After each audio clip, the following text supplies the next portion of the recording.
A Bíblia, para qualquer intelectual, é um livro impressionante. A Bíblia é um livro impressionante. São 66 livros, 39 do Antigo Testamento, 27 do Novo Testamento, escrito por cerca de 40 autores. 31 escreveram os 39 livros do Antigo Testamento e 9 autores escreveram os 27 livros do Novo Testamento.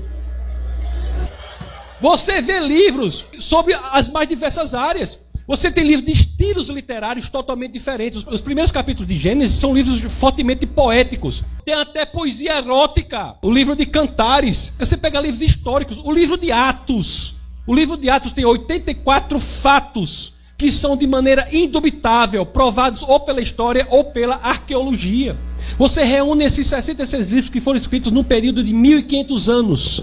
1.500 anos, em lugares totalmente diferentes. Os livros de Moisés escritos em desertos, alguns livros escritos em prisão, alguns livros de Paulo. João escreveu o último dos livros, Apocalipse, na ilha de Patmos. Você olha para tudo isso e você não encontra uma só dificuldade que não tenha uma solução razoável. Não há contradição real na Bíblia. A pessoa vai escrever um livro só, eu vou escrever um livro mesmo. Eu tenho que revisar 1000 vezes, que eu acho às vezes problema. Eu sozinho pensando dia e noite, a banda fica pensando, ai meu Deus, eu acho contradição. O que eu vou falar de 40 autores escrevendo 66 livros num período de 15 séculos e você analisa, não há uma solução. Você olha para a pessoa de Jesus Cristo. Outra coisa que eu me impressionei sobre o cristianismo é a única religião do mundo que é investigável. Investigável. O que Paulo diz na 1 Coríntios capítulo 15, verso 14, é uma coisa impressionante. Paulo diz o seguinte: se Cristo não ressuscitou fisicamente, publicamente, isso tudo que a gente está falando aqui é vão. Isso é a frase em qualquer livro religioso mais corajosa que já existe. Porque ele está colocando todo o sistema de cristianismo com base num fato público que pode ser investigado historicamente. Você vai analisar a investigação histórica da ressurreição de Cristo. Eu posso falar aqui de análise textual, posso falar de vários argumentos a favor da ressurreição de Cristo. Inclusive tem até Gary Habermas, que dedicou a sua vida ao estudo das provas históricas da ressurreição de Cristo. Mas só para falar rapidamente, para terminar, que o rapaz ali fica levantando papel. Mas ainda não chegou, não. Ei, segura esse menino aí. Segura esse menino. Só para falar rapidamente. Só para falar aqui. Não. Segura aí. Não. Mas vamos, segura aí. Isso é rápido. Um minuto. Mas só vou falar só isso para você falar que a gente aqui não está lidando com a ficção. A gente não está lidando com a brincadeira. Você olha aqui, a ressurreição de Cristo é uma coisa impressionante, tem várias provas. Uma delas, eu estava até conversando com alguém aqui, não sei se era o almoço, estava conversando, a mudança de testemunho dos apóstolos. Você olha que quando Jesus morre, quem eram os apóstolos? Era um povo frouxo,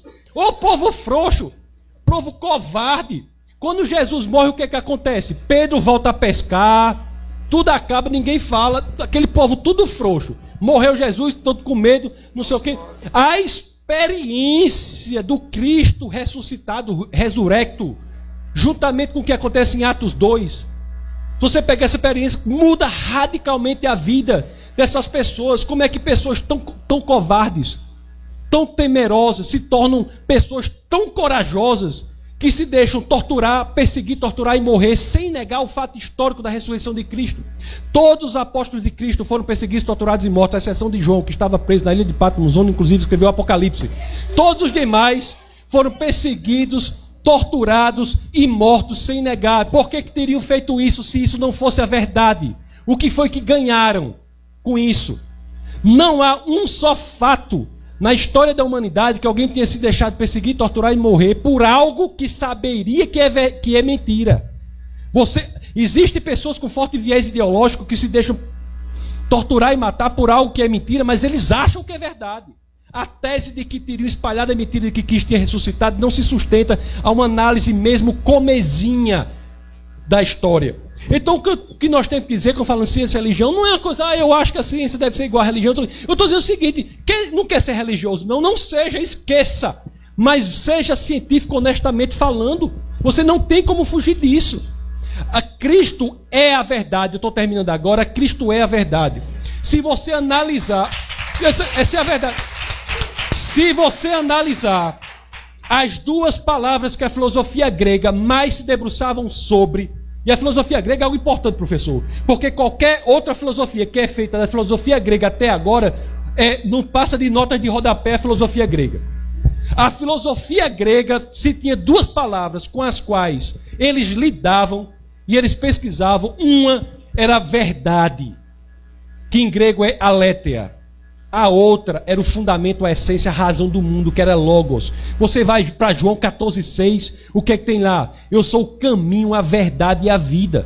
Ou seja, eu sou Rhodes, aletheia, a verdade, e a vida zoe. Eu sou a verdade, ou seja, é a única pessoa que apenas não diz que sabe a verdade, mas diz que é a verdade. E nem os maiores críticos do cristianismo levantam a ideia de que ele era um lunático. Isso é impressionante. Você vai para João capítulo 1, combinado com João capítulo 1, verso 14. E aí você tem dizendo que ele é o Logos. São palavras que os intelectuais sabiam, conheciam. Não é qualquer palavra que qualquer pessoa não conhecia, não. Os filósofos, Parmênides, Heráclito, qualquer pré-socrático, o próprio Platão, Aristóteles. Portanto, para terminar, essa história de ciência, ciência e fé, se quiser, abandona a ciência, abandona a fé, abandona o que você quiser. Agora vai estudar e seja honesto. Deixe ser levado para onde as evidências apontam. É como o professor falou, ele é um cético no sentido terminológico da palavra, do grego skeptikos, que é aquele que investiga. Seja razoável, busque abertamente. E não vai dizer que a ciência nunca se misturou com a fé, que foi como eu disse aqui, agora estou terminando mesmo. Como foi que eu disse agora? Porque o problema é que esse pessoal quando diz que vai terminar, pode esperar que é meia hora, né? Mas eu vou terminar. Agora é para terminar. É como eu falei lá. Se você quer uma relação mais visceral, nevrálgica, não há entre ciência e fé, pelo simples fato de que a ciência só existe por conta da fé. É a ideia de que esse mundo é inteligível que faz com que a ciência seja possível. Não há nada na ciência, nem na química mais profunda que um dos maiores químicos do nosso país está aqui. Não é a química, a física. Não há nada na ciência que diga que as leis que ele conhece tão bem se repetirão amanhã. Não há nada. Nada na ciência diz que as leis que você conhece hoje se repetirão amanhã. É uma aposta para o ateu e uma assunção para o teísta de que o mundo é inteligível porque foi feito por uma pessoa inteligente. Isso é a assunção de qualquer ciência, quer você queira, quer não. O próprio Hume, que era um cético, deixou claro isso quando ele diz: o fato do sol nascer todos os dias não garante que ele nascerá amanhã.